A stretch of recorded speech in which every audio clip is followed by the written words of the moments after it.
सभी विद्यार्थियों को मेरा नमस्कार। मैं हंसराज परिहार बायोलॉजी की इस ऑनलाइन क्लास में आप सभी का स्वागत करता हूं, अभिनंदन करता हूं। जैसा कि हम बायोलॉजी सब्जेक्ट के अंदर एंडोक्राइन ग्लैंड्स के बारे में पढ़ रहे हैं, इसी कड़ी में आज हम एड्रिनल ग्लैंड के हार्मोन और उन हार्मोन का नियंत्रण के बारे में आज हम पढ़ेंगे। आज हमारा टॉपिक है hormones of adrenal gland and hormone regulation. इससे पहले की क्लास में हमने एंडोक्राइन ग्लैंड्स के बारे में पढ़ा है। जैसा कि इस चित्र के द्वारा हमारे शरीर में पाए जाने वाले विभिन्न अंतःस्रावी ग्रंथियों को दर्शाया गया है। जैसे यहाँ हाइपोथैलेमस और पिट्यूटरी ग्लैंड को दिखाया गया है। यहाँ थायराइड ग्लैंड और उसके ऊपर पैराथायराइड ग्लैंड होती है। और इसी तरह हमारी बॉडी में किडनी के ऊपर यहाँ एड्रिनल ग्लैंड स्थित होती है। आज हम एड्रिनल ग्लैंड से स्रावित होने वाले हार्मोन और उन हार्मोन का नियंत्रण आदि के बारे में हम पढ़ेंगे। इस चित्र में किडनीज को दिखाया गया है। ये मानव वृक्क है, गुर्दा है, जिसके ऊपर एड्रिनल ग्लैंड लगी हुई है। यानी ये वृक्क या गुर्दा, इसके ऊपर एड्रिनल ग्लैंड इस तरह से लगी रहती है। एड्रिनल ग्लैंड जिसे हम सुप्रारीनल या अधिवृक्क ग्रंथि भी कहते हैं,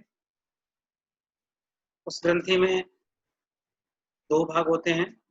बाहर का भाग कोर्टेक्स कहलाता है, बीच का भाग मेडुला कहलाता है। अर्थात एड्रिनल ग्लैंड में दो मुख्य भाग होते हैं, कोर्टेक्स और मेडुला। बाहरी भाग कोर्टेक्स होता है, भीतरी भाग मेडुला कहलाता है। जैसे कि इस चित्र में दर्शाया गया है, ये वृक्क है जिसके ऊपर एड्रिनल ग्लैंड लगी हुई है। इस एड्रिनल ग्लैंड का यदि इसका अध्ययन किया जाए तो इस तरह से इसमें कोर्टेक्स और मेडुला वाले भाग दिखाई देते हैं। जैसा कि इस चित्र में यहाँ दिखाया गया है, यहाँ से लेके इसमें यहाँ तक का जो भाग है वो कोर्टेक्स कहलाता है। यानी सबसे बाहर तो इसमें कैप्सूल होता है। उसके बाद कोर्टेक्स में 3 भाग होते हैं। सबसे बाहरी भाग कहलाता है जोना ग्लोमेरुलोसा। उसके बाद भीतर की ओर जोना फेसिकुलेटा, और उसके बाद कोर्टेक्स में सबसे भीतर जोना रेटिकुलेरिस। इस तरह से जो एड्रिनल ग्लैंड होती है उसका जो कोर्टेक्स वाला भाग होता है, उस कोर्टेक्स में 3 भाग होते हैं, जोना ग्लोमेरुलोसा, जोना फेसिकुलेटा, जोना रेटिकुलेरिस। और कोर्टेक्स के बाद भीतर की ओर या कहीं बीच में मेडुला होता है। यहाँ ये बीच में मेडुला वाला भाग स्थित होता है। तो कोर्टेक्स और मेडुला से जो हार्मोन स्रावित होते हैं वो कौन कौन से हार्मोन्स हैं, क्या उनका फंक्शन होता है, इसके बारे में हमें आज जानना है। जैसा कि जोना ग्लोमेरुलोसा यानी जो कोर्टेक्स वाला जो भाग होता है, उस भाग में ये 3 भाग हैं।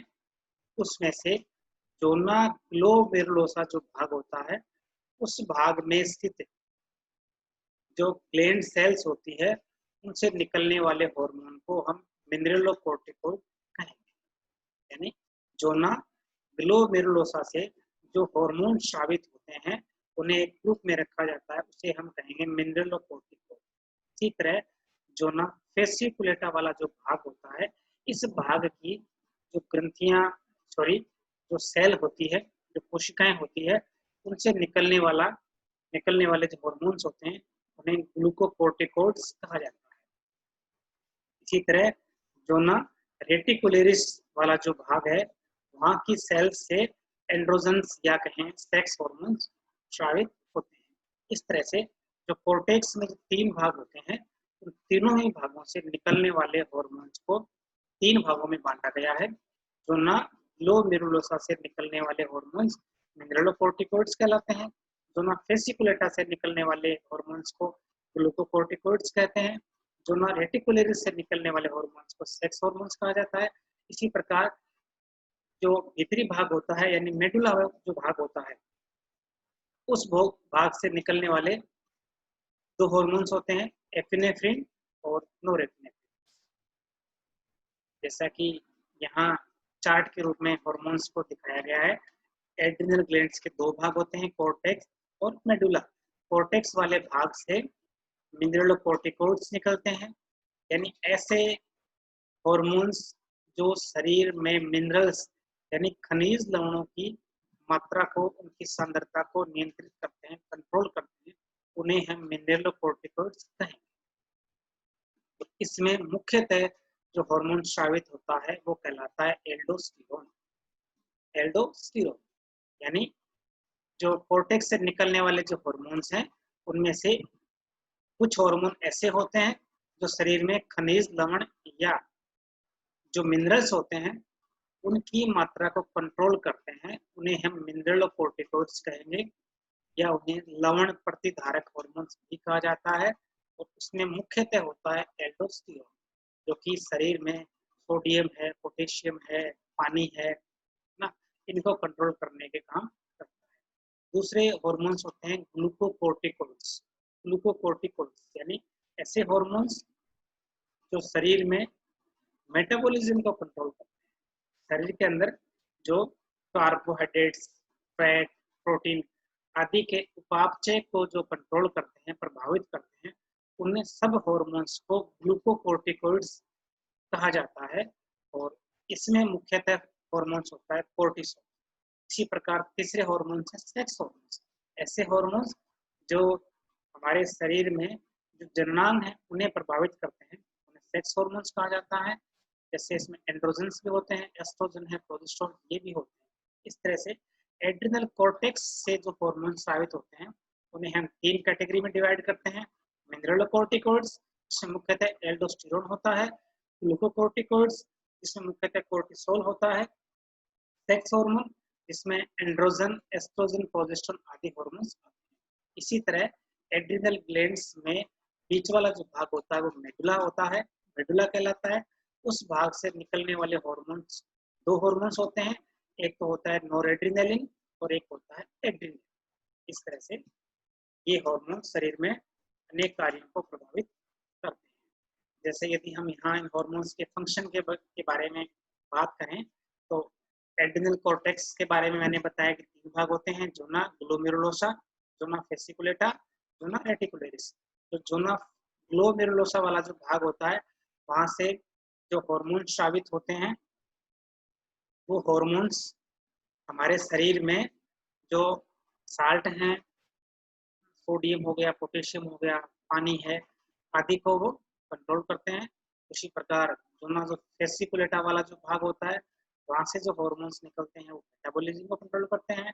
और जो जोना रेटिकुलरिस वाला जो भाग होता है वहां से निकलने वाले हार्मोन जो होते हैं शरीर में जननांग और उनसे संबंधित क्रियाओं को नियंत्रित करते हैं। जो एड्रिनल का जो मेडुला वाला जो भाग होता है, बीच का भाग होता है, वहां से जो हार्मोन्स निकलते हैं एपिनेफ्रिन और नोरेपिनेफ्रिन।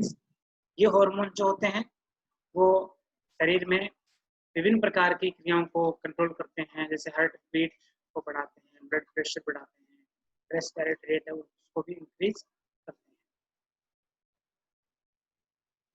इसके द्वारा भी यही बताया गया है कि जो मिनरलोकोर्टिकोइड्स होते हैं वो साल्ट और वाटर को कंट्रोल करते हैं। जो ग्लूकोकोर्टिकोइड्स होते हैं वो शरीर में मेटाबॉलिज्म को कंट्रोल करते हैं। एंड्रोजन्स होते हैं, सेक्स हार्मोन्स होते हैं, वो शरीर में जो लैंगिक क्रियाएं होती है उनको प्रभावित करते हैं। जो मेडुला वाला जो भाग होता है उस भाग से जो 2 हार्मोन्स निकलते हैं एड्रिनलिन और नोरेड्रेनालिन। ये दोनों ही हार्मोन्स बहुत ही महत्वपूर्ण होते हैं। ये दोनों ही हार्मोन जो होते हैं शरीर में विभिन्न प्रकार की जो इमरजेंसी के समय जो क्रियाएं होती है उनको कंट्रोल करते हैं। यानी इन दोनों हार्मोन्स को या कहें एड्रिनल के जो हार्मोन्स होते हैं वो संकटकालीन जो परिस्थितियां होती है, जो इमरजेंसी परिस्थितियां होती है, उन परिस्थितियों से शरीर को उबारने में हेल्प करते हैं। ये जो हार्मोन्स हैं इन्हें इमरजेंसी हार्मोन्स या फ्लाइट फाइट हार्मोन भी इनको कहा जाता है। जो एड्रेनलिन और नॉर एड्रेनलिन जो हार्मोन्स होते हैं शरीर में हमारे जो हार्ट बीट है उसको इंक्रीज करते हैं, ब्लड प्रेशर को भी इंक्रीज करते हैं, शरीर में जो रेस्पिरेटरी रेट है उसको भी वो बढ़ाते हैं, बीएमआर को भी वो इंक्रीज करते हैं। इसके अलावा जो ग्लूकोज है, जो ग्लाइकोजन है उसको ग्लूकोज में तोड़ते हैं। यानी जो एड्रेनलिन और नॉर एड्रेनलिन जो हार्मोन्स होते हैं शरीर में जो संकट के समय जो परिस्थितियां बनती है उसे निकालने में वो प्रेरित करते हैं। यानी शरीर में हार्ट बीट का बढ़ना, ब्लड प्रेशर का बढ़ना, जो ग्लाइकोजन उसका ग्लूकोज में कन्वर्ट होना, जैसे शरीर में एक्स्ट्रा ग्लूकोज मिल जाती है, एनर्जी मिल जाती है। इसके अलावा जो श्वसन दर है वो बढ़ जाती है। इसके अलावा जो मेटाबॉलिक रेट है वो भी इंक्रीज होती है। तो ये महत्वपूर्ण कार्य हैं वो मेडुला से स्रावित होने वाले जो हार्मोन है वो करते हैं। इसके बाद में हम जो कॉर्टेक्स और मेडुला से स्रावित होने वाले जो हार्मोन्स हैं वो शरीर में कैसे नियंत्रित होते हैं, कैसे कंट्रोल करते हैं होते हैं के बारे में हम जानेंगे। जैसा कि हमारे शरीर में जो हाइपोथैलेमस होता है, हाइपोथैलेमस से स्ट्रेस के समय, तनाव के समय सीआरएच नामक हार्मोन रिलीज होता है।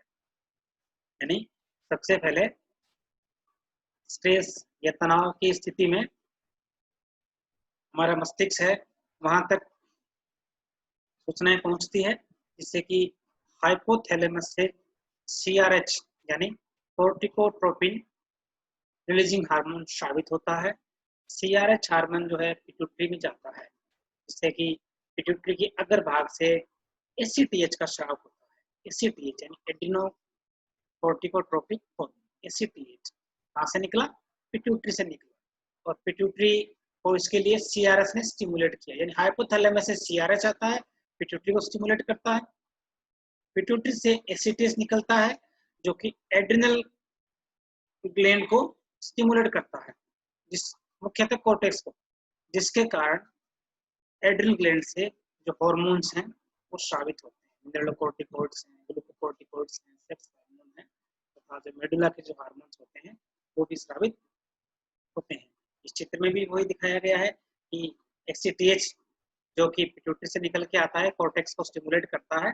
कॉर्टेक्स के जो अलग अलग भाग होते हैं, ग्लोमेरुलोसा है, फेसिकुलेटा है, रेटिकुलेरिस है, इन भागों से मिनरलोकोर्टिकॉइड्स, ग्लूकोकोर्टिकॉइड्स, सेक्स हार्मोन वो स्रावित होते हैं। और मेडुला वाले भाग से एपिनेफ्रिन और नोर एपिनेफ्रिन नामक हार्मोन स्रावित होते हैं जिससे कि उस संकट की स्थिति में यानी स्ट्रेस के समय ये सारे हार्मोन्स है वो अधिक रिलीज होते हैं। और स्ट्रेस के समय इन हार्मोन्स की जो फंक्शन है इनका वो बढ़ जाता है। स्ट्रेस के समय, तनाव के समय हार्ट बीट है वो बढ़ जाती है, ब्लड प्रेशर है वो भी बढ़ जाता है, जो रेस्पिरेटरी रेट है वो बढ़ जाती है, जिससे शरीर में जो एक्स्ट्रा जो ग्लाइकोजन स्टोर है वो ग्लूकोज में कन्वर्ट हो जाता है जिससे कि हमारे शरीर को एक्स्ट्रा एनर्जी मिलती है, ऊर्जा मिलती है और हम उससे जो संकट की स्थिति है उससे हम बाहर निकल जाते हैं।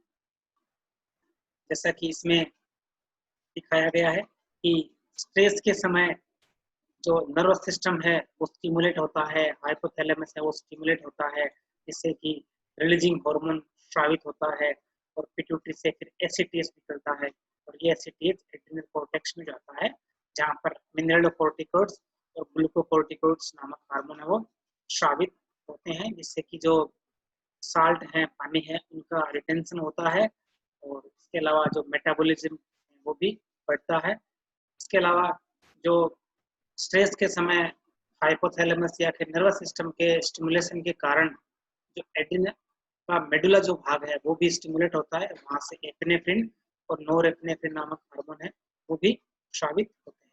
इन दोनों हार्मोन की वजह से जो ग्लाइकोजन है वो ग्लूकोज में टूटता है जिससे हमारे ब्लड में ग्लूकोज का लेवल है वो इंक्रीज होता है जिससे कि एक्स्ट्रा एनर्जी हमें मिलती है। इसके अलावा जो ब्रीथिंग रेट है, श्वसन दर है वो भी बढ़ती है, मेटाबॉलिक रेट भी बढ़ती है। इन सभी क्रियाओं के कारण जो संकट की या स्ट्रेस की स्थिति है उससे हम है वो ऊपर जाते हैं, निकल जाते हैं। इस तरह से ये हार्मोन या एड्रिनल के जो हार्मोन है वो हमें स्ट्रेस से निकालने में काफी मदद करते हैं, हेल्प करते हैं। इस चित्र में भी एड्रिनल हार्मोन्स का रेगुलेशन के बारे में यहाँ दिखाया गया है। कुछ हार्मोन जो होते हैं वो रेनिन एंजियोटेंसिन सिस्टम के द्वारा भी कंट्रोल होते हैं। उसमें क्या होता है कि लीवर में एक पदार्थ बनता है जो ब्लड में आता है, उसे हम कहते हैं एंजियोटेंसिन नोजन। यानी एंजियोटेंसिन नोजन नामक जो पदार्थ है वो लीवर में बनता है और ब्लड में पहुंचता है। ब्लड में किडनी से स्रावित एक एंजाइम पहुंचता है जिसे हम रेनिन कहते हैं। रेनिन ये किडनी से स्रावित होने वाला एंजाइम है। ये रेनिन एंजियोटेंसिन नोजन को एंजियोटेंसिन फर्स्ट में कन्वर्ट कर देता है। एंजियोटेंसिन फर्स्ट जो होता है ये डेकापेप्टाइड होता है, यानी इसमें 10 एमिनो एसिड होते हैं, ये निष्क्रिय होता है। एंजियोटेंसिन फर्स्ट जो होता है वो एक एंजाइम के द्वारा एंजियोटेंसिन सेकंड में कन्वर्ट हो जाता है। ये ओक्टापेप्टाइड होता है, यानी इसमें 8 एमिनो एसिड होते हैं। इस तरह से ये एक्टिव हो जाता है। एंजियोटेंसिन सेकंड जो है एक्टिव पदार्थ है, ये शरीर में हार्ट बीट को बढ़ाता है, ब्लड प्रेशर को बढ़ाता है।